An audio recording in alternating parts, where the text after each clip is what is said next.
So there's one thing that is I know to be true of all the world, and this one I know absolutely 100% beyond a shadow of a doubt. Really? Do tell. And that is no two people are alike. That's true. I've heard that about snowflakes. That's true. And I don't want to be a snowflake. No. But I do want to be human.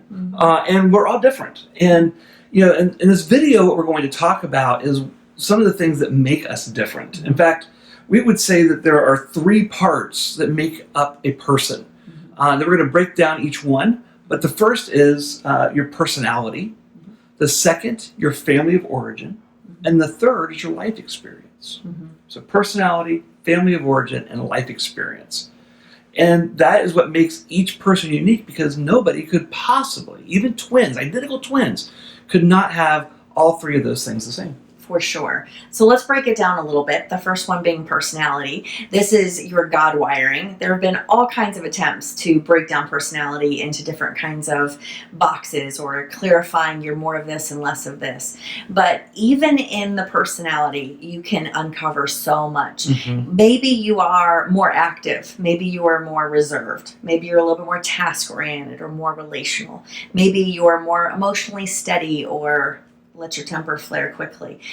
These types of things, even your proclivity to change, how much you look toward change and how much you don't. These types of things are so important to unpacking who you are. And it seems like it would be easier if people were like you, because then they would understand and do, think like you think. But that would actually get us to a whole nother problem. Well, in fact, I've had people say to me in the past, I just wish everybody was like me. They thought like me and acted like me. And we really don't, because there are different parts of the personalities that are what we call dominant, that help people move things forward. There are some people that are kind of like your drivers that really just want to push things, and yes, we can do this, or your cheerleaders, or the people that are really this stable worker bees, the people that get the stuff done behind the scenes, or there's really conscientious people that are looking at the details. If everybody was just looking at the details, no one will be pushing things forward. If everybody's pushing things forward, I would not want to cross a bridge, right? Because if they're not looking at the details, we need those folks. That's a really good point. So we would not have bridges. I don't know. And so that's one of the cool things, though, about personality, is that there's no good or bad.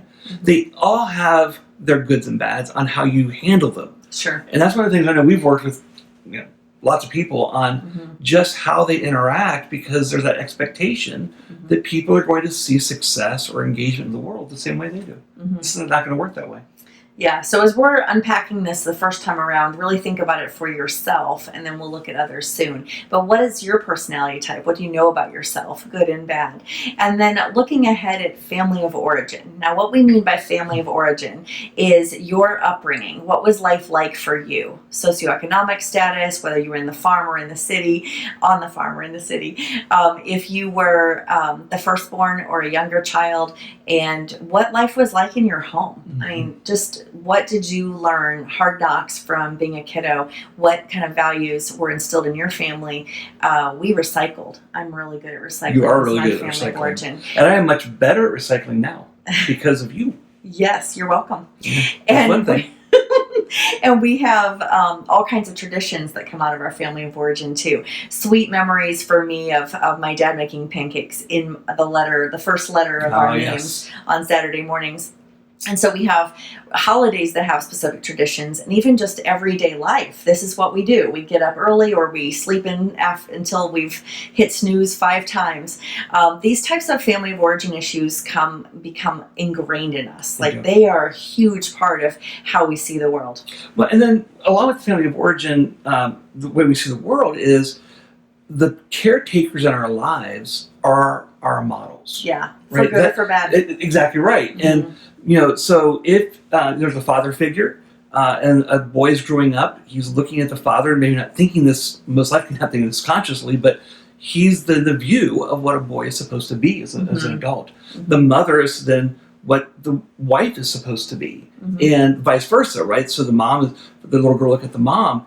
If they don't have both, then part of that does get a little bit more difficult. We've found in working with people that they may not have that model growing up. And in addition, what's fascinating to me is that you then expect that the person you marry is going to act the exact same way. Well, duh. Or hopefully they don't act at all that way, even though you may have chosen them not thinking about the fact they probably will act that way. That is so true.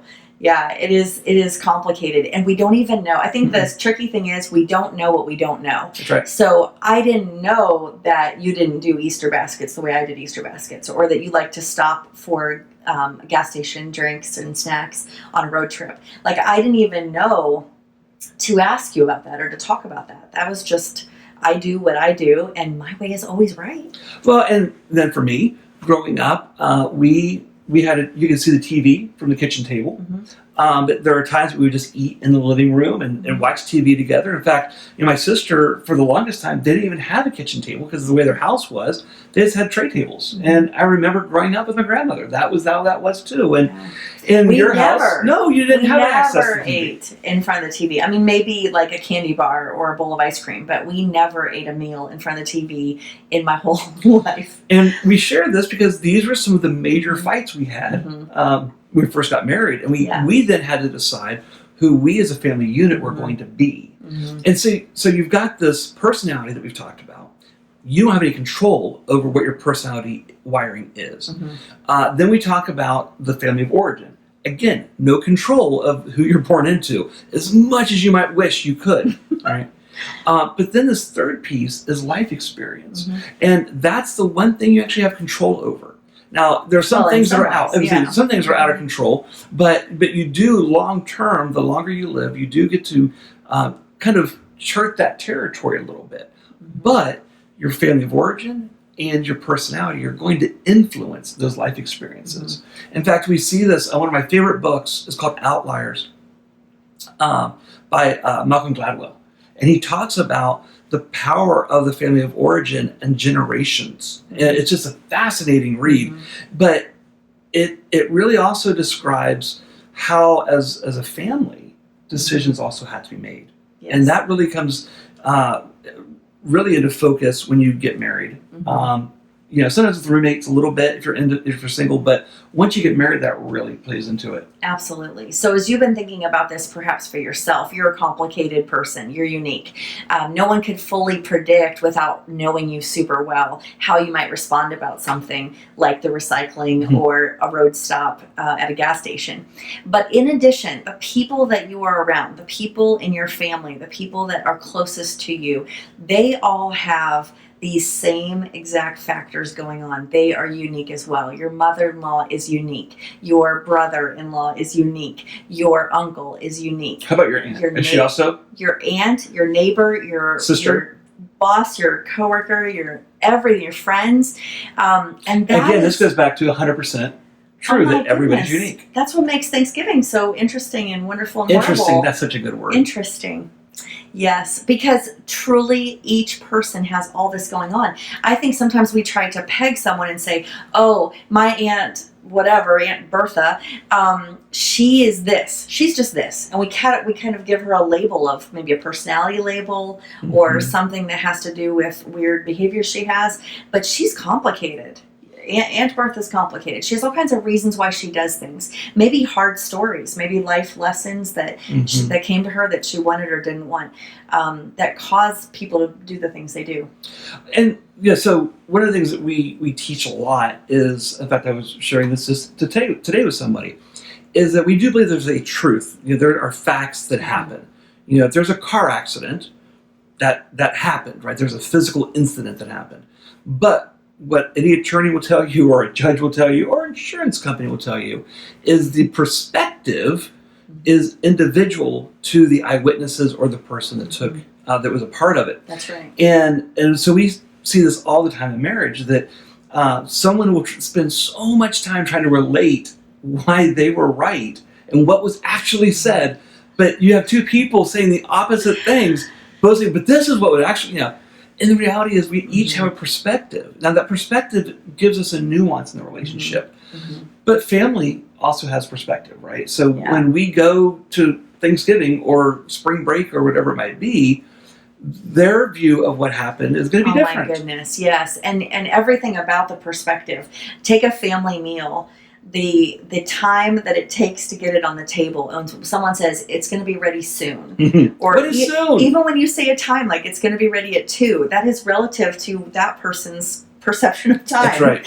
And what are we going to make, and who's going to divide it up? And there are just 1,000 ways that we can get caught up in things. And so we just wanted to introduce healthy relationships really start from an understanding of how complicated and unique we all are, and that is actually a good thing.